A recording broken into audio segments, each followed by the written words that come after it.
For those of us who were around back then, it's hard to believe that next year will mark the 20th anniversary of the crash of Swissair Flight 111. It was September the 2nd, 1998, when the big jet went down in the cold waters off Peggy's Cove, killing all 229 people on board. Now, much has been written about the ill-fated flight over the years, but few articles or books are as provocative as this one. Twice as far, the Swissair Flight 111 airplane crash investigation. And this was written by a man who was actually part of that investigation. We're delighted to welcome retired RCMP Sergeant Tom Juby to the program tonight. I want to thank you so much for coming in tonight. Thank you. Where were you when you heard the news that the plane had gone down? We'd just come back, my wife and I had just come back from watching Bruce Willis in Armageddon. You were at the movies? Yeah, and for some reason, I'd never done it before. I flipped through the channels on the TV, and as I went by CNN, they're saying ambulances are on the way to Peggy's Cove from all across Nova Scotia. And of course, you had no idea at that time that that was going to affect so much of your life. No. I immediately went and checked the phone, and there were no calls. And from what I had heard on the CNN, it was a big plane. So, you know, either there's survivors or there aren't. And with my job that I do, I knew that I would probably be in the morgue the next day. And you were? And I was. Yeah. You were a forensic physical evidence examiner with the Swissair task force, about as close to an insider as anyone can get to an investigation like this. Some really bombshell ideas in this book. You suggest really that this investigation was botched, I guess, to put it mildly. Botched or a snow job of some kind. This investigation, what there was of it, was conducted by the TSB solely as a safety investigation. There was physical evidence developed throughout the course of their investigation that indicated a criminal device on the plane and a firebomb. We found physical evidence in some of the debris. The scientist, Canadian government scientist who did the testing, is considered to be the best in North America doing the job that he was doing. So he knew his stuff. And when he told me, he had 3 different scenarios. 2 of them he didn't believe. His 3rd scenario was that there was an incendiary device on the plane. There's a lot of very disturbing stuff in here. You write that one of the people who serviced the aircraft before it took off in its last flight, nobody could ever find this person again. This person apparently went to work under a false name and then just disappeared.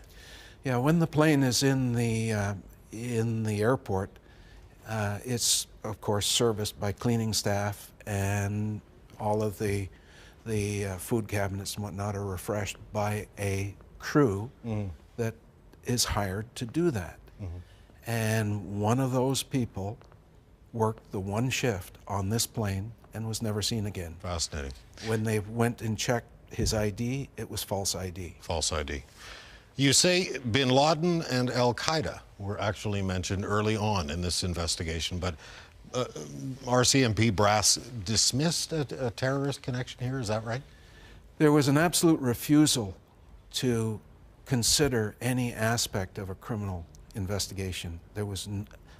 I was told to stop my criminal investigation.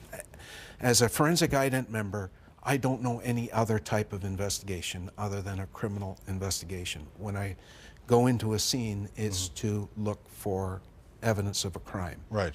And especially a sudden death scene is a homicide until you prove it otherwise. And I mean, hundreds of times, or nearly 1,000 times, I've proved to myself that no, this is not a homicide scene. It's a whatever. An accident or whatever. Yeah. But when you step out of the car and into the scene, it's a homicide scene. That's standard operating procedure. In this case, my bosses told me to cease. And not only that, they told another member to stop, and they asked both of us to change our notes, to remove stuff from our notes. And this was, of course, 2 years before the 9/11 attacks on New York. And the name wasn't well known then, but it did come up. In 1999, September of 1999, I knew about the potential for the incendiary device from that government scientist. And at the same time, another member had developed Osama bin Laden. And this was 2 years before he became infamous. Fascinating. You note in the book that first-class passengers had been moved to the rear of the aircraft. How does a person figure that out? It's the injuries. When the bodies go through the morgue, all the injuries are recorded and they're classified. And then what the TSB and the FAA doctors did was to group the injuries. And those passengers identified as first-class passengers were all noted to have injuries consistent with those known to be sitting in the back of the plane. In the rear of the plane. Interesting.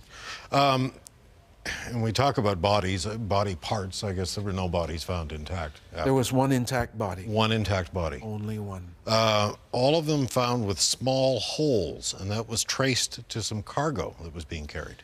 Yeah, what happened was we found when they did the x-rays, they found small little pellets consistent with a shotgun pellet, only much smaller. Right. And for an hour or so, we kind of, what happened? What is this? Yeah. And then somebody finally got hold of the manifest, and there was a shipment of ballpoint pen tips, the round little tungsten balls. And I never knew that round little tungsten balls delivered the ink to a paper, but that's what did it. Fascinating. Is there any way to know were the passengers alive when the plane hit the water, or is there any way to know that? It's almost certain that they were dead.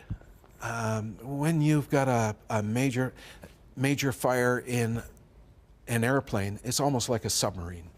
The air is confined in the plane.